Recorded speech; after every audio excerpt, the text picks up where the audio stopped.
This is probably one of the most popular kind of new tech things that have come out in 2024 and will be, I'm sure, going into 25. This is a wireless microphone kit. In this case, you're getting a receiver, 2 microphones, a bunch of accessories. We'll go over all that in a second, but this is gonna be for content creators, videographers, and this is uniquely positioned because this comes in at under $70.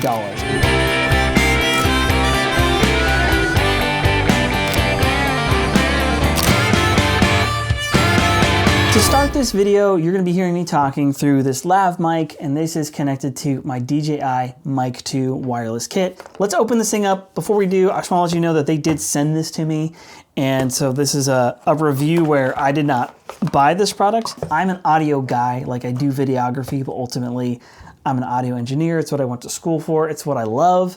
Music don't make as much money, so I do video as well. And so I'm really into audio gear and specifically good audio for video. There's an old saying that sound is 50% of your video, which is not true. It's more like 70% of your videos, especially for simple things like this, like a talking head. You really want it to sound good, and it's not nearly as hard to do these days as it used to be. So FiFine is giving us a nice cheap way to do that. Okay, so now that you've listened to me talk for a little bit and we've unboxed this thing, I'm actually gonna swap this out. I'm gonna put the M9 on the camera and switch out microphones so you can hear the difference. Okay, so to give these things a real deal test, I took it out and did a vlog with my wife the other day. Vlog, this is like just a short drive that we did. I wanted to test out how well this did with the 2 microphones going at the same time. 16th thou.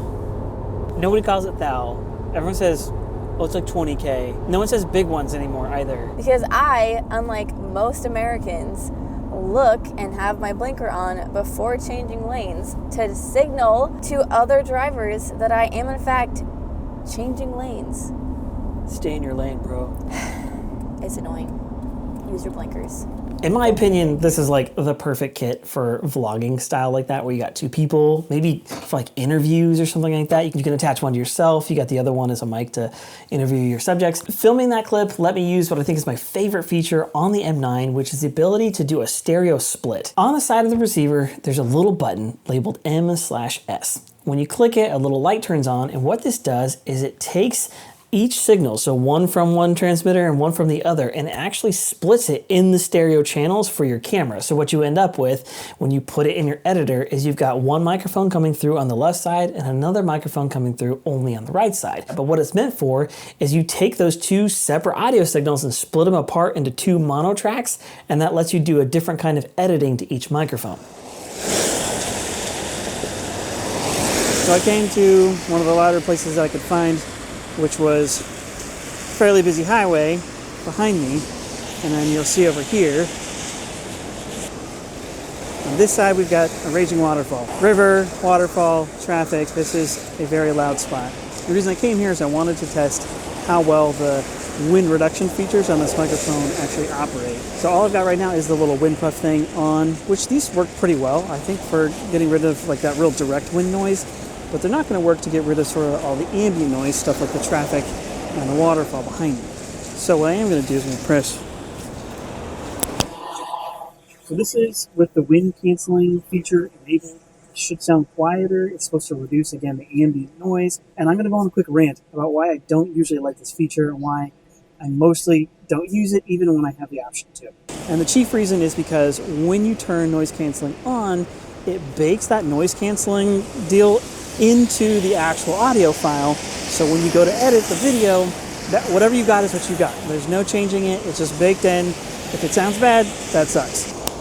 Most noise reduction type features like this one have a very strong tendency to reduce the amount of high end in an audio signal, which is not what you want. A lot of the tricks that this microphone is going to do, you could also do with your editing software, whether that's in an actual audio editor or a video editor. There's almost always some kind of wind or noise reduction feature that's going to do basically the exact same thing, and oftentimes it may even do it better than your microphone is capable of doing it, while you're recording. As a side note, we are now officially weather testing this microphone set because I've been out here for a while and it's raining pretty good. My camera and everything is just like absolutely soaked.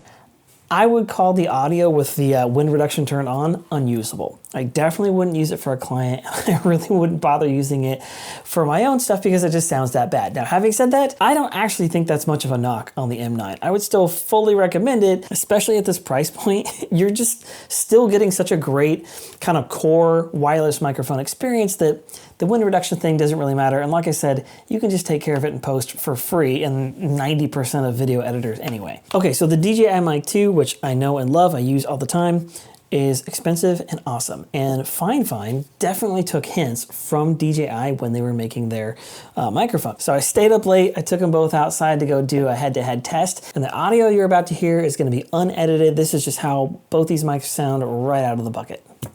The bucket? The box. This is how they sound out of the box. I'm leaving it, I don't care. So what we have here is about as fair a comparison as I can get. I've got the DJI Mic 2 on this side, and I've got the FiFine M9, so divine. Okay, so as you're listening to these two mics, probably the M9 sounds a lot brighter, a lot kind of crisper sounding, whereas the DJI mic is gonna sound a little bit darker, and to your ears, that might just sound muddier. That doesn't make the DJI mic objectively worse, and it doesn't make the M9 objectively better. Probably what it does is for a lot of people, you're gonna hear this and probably prefer that sound because it sounds brighter. We naturally like sort of high end in our audio signals. It's just a thing that humans like. The DJI mic, on the other hand, is probably naturally gonna sound a little bit darker, but the truth is that sound is a little bit more neutral, sonically speaking. This is a sound that someone like me, I am going to take the time and probably do a lot more processing to the sound after the fact. And in my mind, it's just a little more true to life. There is, of course, more than just an audio quality difference on the actual receivers. The DJI mic has a lot of much more professional features. So if you are interested in something like this, you're getting two transmitters that are not just transmitters, but they're both 32-bit float recorders. You're getting, of course, the touchscreen on the receiver that has a lot of sort of convenience things built in, a lot of different software and gain options and recording options. That's kind of hard to beat. And maybe most importantly, on the transmitters, you are getting the ability to plug in a 3.5 millimeter microphone. So things like lav mics or even shotgun mics are all going to be usable with a kit like this. Whereas with the M9, you're not getting that. The proper way to do this test is to go backwards facing the camera. So we got line of sight to the receiver right now. I know it seems like the camera's pointed up too high, but that's because I'm about to start walking uphill. So there's no way you can see me right now, but I am... So let's guess right now. I would say I'm 200 feet away. The range is not something I think most people are really going to be that interested in, but here we are. An important side note here is that the M9 is very specifically designed to work with DSLRs and mirrorless cameras. The clip goes right into a cold shoe like that, and then it's going to go into your camera via a cable. However, that means it's not very good for making content specifically with a phone. So if a phone is your main way of shooting video, you're going to end up with something like this. It has to connect via the cable. In my case, I have the extra lightning adapter to make it work, and there's just no good way to mount this thing to your phone. There's also a lot of other wireless mic kits that are specifically designed to work with phones. They're just better mounting options. I think SmallRig has some. I'll put links to that kind of stuff below. Of course, those mic sets are going to have the opposite problem. They're going to work great with phones, but they're almost not going to work at all with a mirrorless camera. So just keep that in mind when you're looking to buy a set. The next two things are things that I think FiFine could actually change and probably keep this a low-cost product. And so if they ever do like a version 2, FiFine, if you're listening, try implementing both of these. Number one is this clip. The clip itself is fine. Like I said, it goes into the cold shoe. It's actually reasonable design.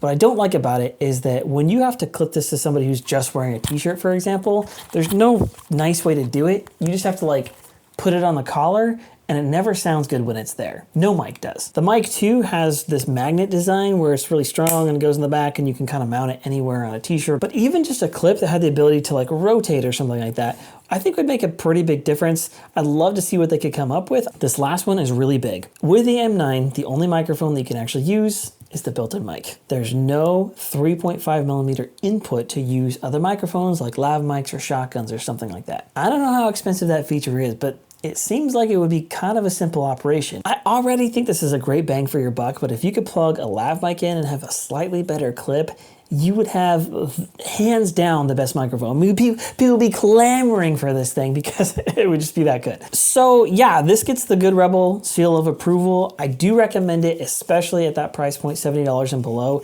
This, like I said, really gets the core wireless mic experience for a very low cost. It's also just really easy to use. I gotta give them props where it's due. Their buttons are straightforward, the instructions are decent, there's not too many features to mess around with. If you've just bought like your first camera, which is expensive, and you just need something to start up with, this is something that can go the distance. You may use this for years to come.